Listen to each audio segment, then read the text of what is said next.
नमस्कार। आज हम भारत के हाईवेज पर होने वाले एक बहुत बड़े बदलाव की बात करने जा रहे हैं। एक ऐसा बदलाव जो हमारे सफर करने के तरीके को पूरी तरह से बदल सकता है। अच्छा, एक बात सोचिए, फास्टैग तो आ गया, पर टोल प्लाजा पर लगने वाली लंबी लाइनें क्या पूरी तरह खत्म हो गई? नहीं ना, अक्सर जाम लग ही जाता है। तो सवाल ये उठता है कि अब आगे क्या? What's next? तो चलिए, इस भविष्य को समझने के लिए सबसे पहले ये देखते हैं कि इन दोनों सिस्टम्स के पीछे का दिमाग यानी इनकी टेक्नोलॉजी काम कैसे करती है। यह है हमारा राउंड 1। देखिए, एक तरफ है फास्टैग जो RFID यानी रेडियो फ्रीक्वेंसी आइडेंटिफिकेशन टेक्नोलॉजी पर काम करता है। इसमें टोल प्लाजा पर लगा एक स्कैनर आपकी गाड़ी की विंडशील्ड पर लगे स्टिकर को पढ़ता है। और दूसरी तरफ है नया GPS टोल सिस्टम जो GNSS यानी ग्लोबल नेविगेशन सैटेलाइट सिस्टम का इस्तेमाल करेगा। मतलब ये सैटेलाइट के जरिए आपकी गाड़ी की लाइव लोकेशन को ट्रैक करेगा। तो जो सबसे बड़ा और ज़रूरी फ़र्क है वो यही है, हम सड़कों पर बने फिजिकल स्कैनिंग वाले ढांचों से हटकर अब सीधे सैटेलाइट ट्रैकिंग की तरफ बढ़ रहे हैं।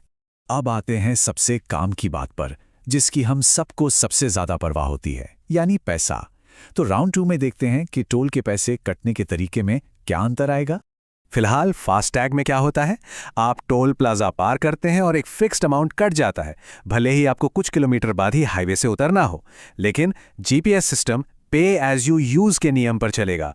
जी हाँ, इसका मतलब बिल्कुल सीधा है, जितना चले उतना कटेगा। आप हाईवे पर जितने किलोमीटर गाड़ी चलाएंगे, टोल सिर्फ उतने का ही लगेगा। है ना ये एक बहुत बड़ा फायदा। अच्छा, पैसों की बात तो हो गई, पर हाईवे पर गाड़ी चलाने का असल एक्सपीरियंस, असल अनुभव कैसा होगा, ये नया सिस्टम उसे कैसे बदलेगा, चलिए देखते हैं राउंड 3 में। देखिए, फास्टैग सिस्टम में आपको टोल गेट पर गाड़ी धीमी तो करनी ही पड़ती है, और अगर स्कैनर ने ठीक से काम नहीं किया तो फिर लग जाती है लंबी लाइन। लेकिन GPS सिस्टम में तो कोई फिजिकल बैरियर या गेट होगा ही नहीं, आप अपनी नॉर्मल स्पीड पर बस चलते रहेंगे। जरा सोच कर देखिए, एक ऐसा हाईवे जिस पर एक भी टोल बैरियर नहीं है, इसका मतलब है बिना रुके नॉन स्टॉप सफर का भविष्य। इससे ना सिर्फ हमारा कीमती समय बचेगा, बल्कि टोल प्लाजा पर लगने वाला ट्रैफिक जैम तो जैसे इतिहास बन जाएगा। चलिए, अब आते हैं अपने आखिरी और चौथे राउंड पर और देखते हैं कि इन दोनों सिस्टम्स के लिए गाड़ी के अंदर किस तरह के डिवाइस की जरूरत पड़ेगी। फास्टैग के लिए, जैसा कि हम सब जानते हैं, एक सिंपल सा स्टिकर चाहिए होता है। लेकिन नया GPS सिस्टम एक ज्यादा advance device on board unit यानी OBU पर काम करेगा। और इसमें अच्छी बात यह है कि नई गाड़ियों में ये OBU कंपनी से ही लगा हुआ आएगा और ये सीधे आपके बैंक अकाउंट से लिंक होगा, जिससे टोल का पैसा अपने आप कटता रहेगा। मतलब सेटअप का कोई झंझट ही नहीं। तो इन चारों पॉइंट्स की तुलना करने के बाद आखिरी फैसला क्या है, द वर्डिक्ट क्या है? एक आम ड्राइवर के लिए इसका सबसे बड़ा मतलब क्या है? देखिए, कुल मिलाकर बात यह है कि आप सिर्फ उतनी ही दूरी का पैसा देंगे जितनी आपने तय की है।